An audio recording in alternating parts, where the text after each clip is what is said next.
We need new heroes. One suited for the times we're in. 여러분 안녕하세요, 삐맨입니다.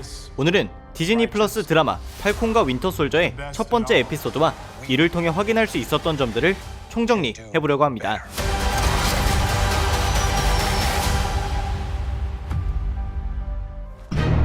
이야기는 벌써 6개월째 공군과 협력 중인 팔콘의 작전에서 시작됩니다. 이들은 납치된 공군 장교 캡틴 바산트를 탈환해야 했는데 분립 현상 이후 한때 미국과 우방국이었던 국가들이 등을 돌렸고 때문에 미 공군은 팔콘에게만 의존해야 하는 상황. 하지만 그에겐 업그레이드된 레드윙과 팔콘윙이 있었기에 작전 수행이 불가능한 리비아 국경을 넘기 전 캡틴 바산트를 탈환합니다. 그 후 워싱턴 DC로 향한 샘. 그는 스미소니언 박물관에 세워진 캡틴 아메리카 기념관에서 연설을 하게 되었는데 Either one of you know where the Smithsonian is? I'm here to pick up a fossil. 스티브의 죽음과 방패가 갖는 의미에 대해 연설을 하고 그가 물려준 방패를 기증합니다. 연설 후에 샘에게 다가온 것은 워머신인 제임스 로드.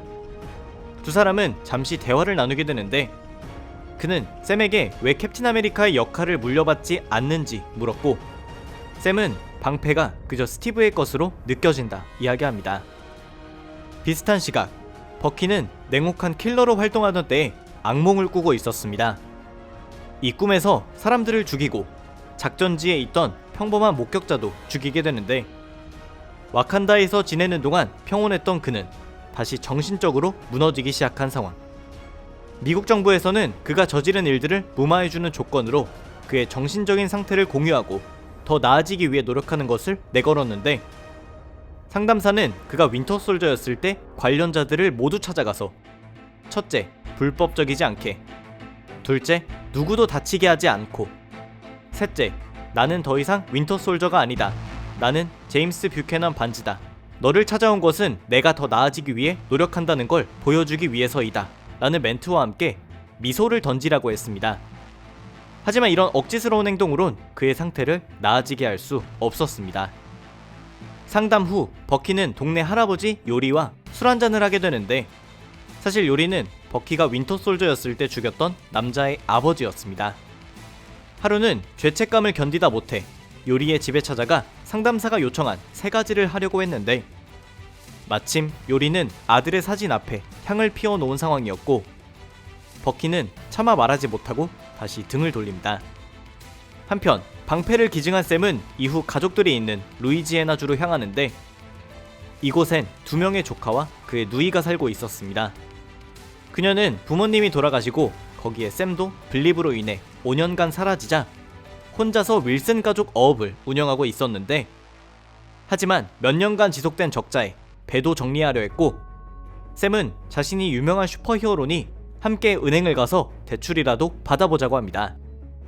다행히 은행원은 샘을 금방 알아보았고 기쁘게 사진도 찍었는데 문제는 그의 누이도 지난 5년간 소득이 없었고 슈퍼히어로인 샘도 이렇다 할 소득이 없는 상황. 분립 이후 더욱 어려워진 경제 상황 앞에선 슈퍼히어로도 소용이 없었습니다. 이후 집에 돌아온 샘에게 긴급한 연락이 도착하는데 인구 절반이 사라진 세상으로 돌아가길 원하는 범죄 조직 플래그 스매셔에 대한 최신 정보였습니다. 그리고 이때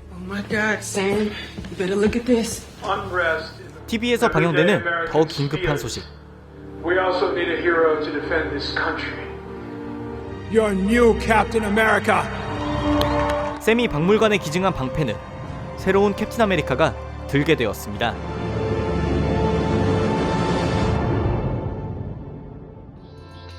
여기까지가 팔콘과 윈터 솔저 1화의 줄거리였습니다.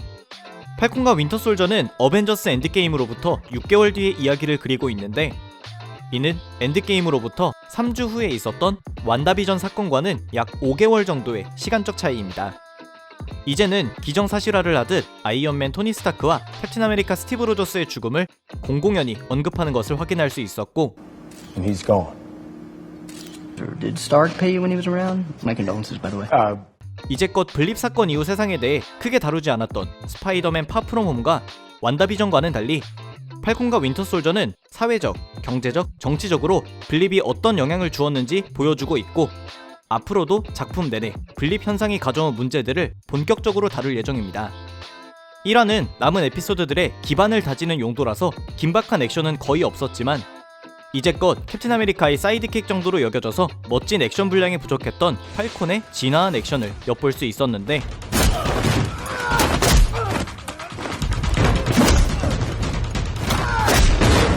앞으로 캡틴 아메리카의 타이틀을 가져갈 캐릭터인 만큼 케빈 파이기는 당신이 허접해 보이지 않도록 하겠다 라는 포부를 밝혔다고 합니다. Before we started shooting, Kevin called me one day and was like, I won't let you suck. 참고로 팔콘이 초반에 싸우는 납치범은 캡틴 아메리카 윈터 솔저에 나왔던 쉴드를 인질로 잡았던 용병 출신 해적 배트록이었습니다. 그 외에 윈터 솔저인 버키 반즈가 히드라의 세뇌로 인해 암살했던 사람들을 하나하나 기억한다는 점은 시청자들에게 크게 새로울 점은 없지만 이번 드라마에선 그가 겪는 죄책감이 본격적으로 다뤄지고 있고 그 과정이 얼마나 고통스러운지 1화부터 명확히 그려지고 있습니다. 11화 때까지만 해도 토니의 부모님을 죽였고 그것을 모두 기억한다 라는 대사만 나왔기 때문에